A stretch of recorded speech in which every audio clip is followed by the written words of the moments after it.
Gracias por continuar con nosotros en este espacio Dinámica Económica, un programa de economía para todos. Jairon Severino, Estados Unidos volvió a aumentar la tasa. Bueno, sí, 0.75% Delgado. La verdad que la inflación en Estados Unidos se ha vuelto quizás el elemento que más le preocupa a la administración de Biden. Y tiene mucho que ver porque Estados Unidos es una economía fuerte, está acostumbrada a la baja inflación. Y cuando tú tienes inflación, en el caso de Estados Unidos, que triplica su meta de inflación, porque Estados Unidos la cuadruplica. Exactamente. Porque la meta de inflación es de 2%. 2.2,5. Y está en 8.3. Entonces, ya eso es, y ese es el promedio, porque hay que decirle a la gente que cuando hablamos de 8%, hay productos en los que el 8% no.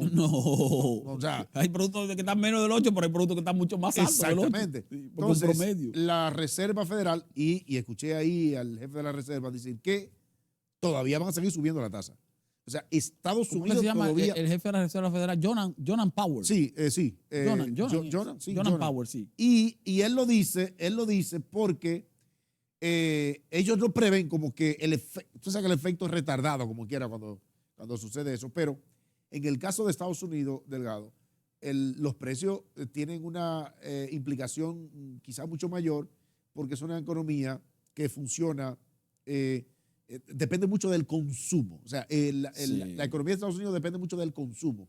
Entonces, una economía tan fuerte, pero sustentada en el consumo interno. Que tiene que tomar entonces medidas de restricción al consumo. Al consumo. Está enfrentando su propio crecimiento. Pero entonces ahora Estados Unidos tiene también el problema del consumo. Fíjense cómo hoy día, Delgado, las economías, independientemente de lo fuerte que sean, tienen una dependencia también del externo, porque Estados Unidos está afectado también por los commodities, aunque Estados Unidos tiene una capacidad de almacenamiento de energía bastante alta y produce mucha energía, pero es una economía que demanda mucha energía, entonces no puede poner en riesgo el stock que tiene de energía.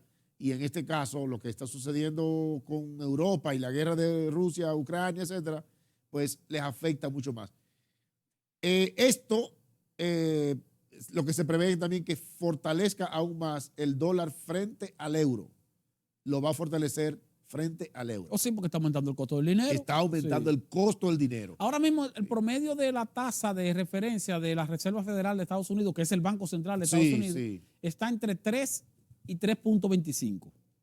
Ese es un nivel, señores, es el nivel más alto desde el año 2008. 3 y 3.25. Entonces, eso porque el reciente aumento de 0.75% de la tasa que fue apenas esta semana. Hay que tomar en cuenta algo, porque generalmente el Banco Central Dominicano le cae atrás a Estados Unidos porque nuestras economías más o menos van muy dependientes, vamos a decir.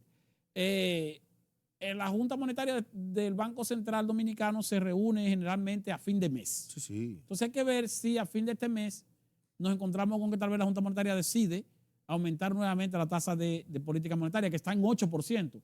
Tal vez no. Yo preveo que no, Jairo. ¿Sabes por qué? Porque la inflación en el país ha cedido un poco. Como ha cedido un poco, posiblemente el gobierno, la autoridad monetaria decida dejarla como está, porque además está alta. O sea, no solo porque la inflación ha cedido un poco, sino porque ya 8% es más que demasiado. 8% es un nivel muy alto. Bueno, es la segunda tasa de política monetaria más alta de la región Centroamérica y del Caribe. ¿Quién nos supera? Costa Rica subió 0.5 por encima de nosotros. Oye, pero mira, Costa Rica, que son conservadores. Sí, son muy conservadores. Pero ¿qué pasa? Que en el caso nuestro tenemos cierta holgura en materia de reservas. Eso le permite al Banco Central un colchón para un poco manejar el mercado en caso de ser necesario. Todavía el flujo de remesa es bastante importante. El turismo está generando también cierto nivel. Va bien en ese sentido. O sea que, y la inflación está cediendo. Porque hay que decir cediendo con cuidado todavía, pero lo que obviamente le da cierta holgura a la autoridad monetaria para que los precios, se mantengan más o menos dentro de... Ahora, sin embargo, Delgado, casi 9%. ¿Cuánto que está la inflación aquí? 9.4. Delgado, como quiera, está en la frontera. Pero bueno, el rango meta de nosotros es de 4%. 4%. Tenemos 2 veces y pico por ciento. Sí. 2 veces y pico por ciento. O sea que como quiera, aunque esté cediendo, está 2 veces por encima de la meta. Sin embargo, como mal de muchos consuelo de tontos. Sí. Todavía nosotros no estamos ni siquiera entre los que mayor inflación tienen en América Latina, porque obviando a Venezuela, una economía como Argentina tiene un 77%, entre 70 y 70% de inflación, y está en el 5º lugar en el mundo en cuanto al nivel de inflación. No, eso es Argentina. Y toma en cuenta algo, Jairo. A principios de este año, República Dominicana estaba entre los 5 países de América Latina con mayor inflación. Hoy día está entre, creo que es el número 11. Sí, bajó un poco. 11 más o menos. Me cedió un poco. Que ha ido cediendo, o mejor dicho, no solo que ha ido cediendo, sino que también que otros países han tenido un crecimiento de su inflación mucho mayor y más acelerado que el nuestro. Y eso hay que reconocerlo. Aunque eso al dominicano no le importa, porque al dominicano lo que le importa es cómo está aquí. A mí no me importa cómo está allá, pues yo no vivo allá. O sea, como quiera que sea, lo que tiene que hacer la autoridad monetaria es buscar la manera de que aquí la inflación hay que decirle a la gente que eso tiene un efecto, todo se conecta. Sí, todo se conecta, pero lo que te quiero decir es que al final lo que tú necesitas es que no te afecte a ti. Sí, claro. Y para que no te afecte a ti, tú lo que necesitas es entonces que la inflación ceda a nivel interno. ¿Te imaginas que el país tenga que en otros países sea alta? ¿Te imaginas que el país tenga que emitir bonos ahora, por ejemplo? Va a tener que... Bueno, sí, tendría que emitir bonos a altos costos. Exactamente. Pero sin embargo, por esa razón, el gobierno ha hecho algo también estratégico, porque eso no es fruto del libre mercado, que es la apreciación del peso frente al dólar. Sí. Esa apreciación del peso frente al dólar es también procurando que en el momento de hacer algún tipo de emisión de deuda se requiera menos cantidad menos monto de emisión, tomando en cuenta que la deuda en dólares se calcula en pesos.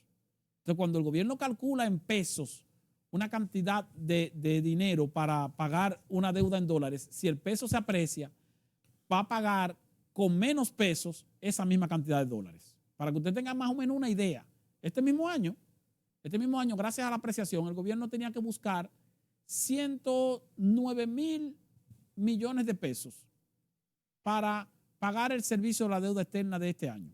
No, 111,000. 111,000. 111,000 millones de pesos para pagar el servicio de la deuda ¿cuánto bajó? de este año. Ahora, el servicio de la deuda es en dólares. Esos 111,000 millones se calcularon cuando el dólar estaba a 58. Como el dólar está ahora en 54, 53, 50. ¿Usted sabe cuánto tiene que buscar el gobierno? Solamente 104,000 millones, 104,000, 105,000. Se está ahorrando 6,500 millones de pesos solamente por la apreciación de la moneda para pagar el servicio de la deuda. Entonces, eso es un efecto importante que le permite al gobierno ahorrarse un dinerito en pesos para los fines de ejecución presupuestaria en pesos en el mercado local, porque aquí el presupuesto como quiera se ejecuta en pesos, aun cuando se pueda buscar deuda en dólares para poder completar la estimación de ingresos y gastos. Entonces, esa situación ha sido un alivio hasta cierto punto para el gobierno. Lo que tiene que ver con la apreciación. Y el petróleo también delgado. El petróleo, por ejemplo, pago de la factura petrolera. Sí, claro. Porque es un producto que se compra en dólares. El caso, por ejemplo, Jairo, también de todos los bienes importados y materia prima importada, que ahora mismo tienen una especie de descuento o de reducción de alrededor de un 6-7% de su precio. Entonces, si un producto importado subió un 15% y el gobierno, tomando medidas internas, aprecia el peso frente al dólar en un 7%, entonces ese producto que subió 15% le va a llegar al importador con un aumento de un 8%, porque tú le tumbas el 7% de la apreciación de los pesos que tuvo que buscar para comprar ese producto importado en dólares. Entonces ya tú no tienes un aumento de un 15%, sino un aumento de un 8%. ¿Por qué? Porque está neutralizado en parte gracias a la apreciación del peso. Claro, esa no es una tendencia que puede aplicarse de manera constante y profunda. Eso tiene que ser equilibrado. ¿Por qué equilibrado? Porque también tenemos que tomar en cuenta los sectores generadores de divisas que no le conviene una apreciación alta del peso porque le aumenta sus costos internos. Es el caso de los exportadores que venden en dólares y sin embargo producen en pesos. Turismo. Es el caso del mismo turismo, que también tiene todas sus operaciones de venta en dólares, pero sus pagos a nivel interno, sus costos internos son en pesos. Entonces, si un dólar antes le permitía pagar aquí 58 pesos y ahora ese mismo dólar solamente le permite pagar 53 pesos, entonces están perdiendo dinero. O no perdiendo dinero, sí, están ganando menos. Ganando menos. Ganando menos. Sí. Vamos a una pausa, Jairo. Cuando retornemos seguimos con el último segmento de Dinámica Económica.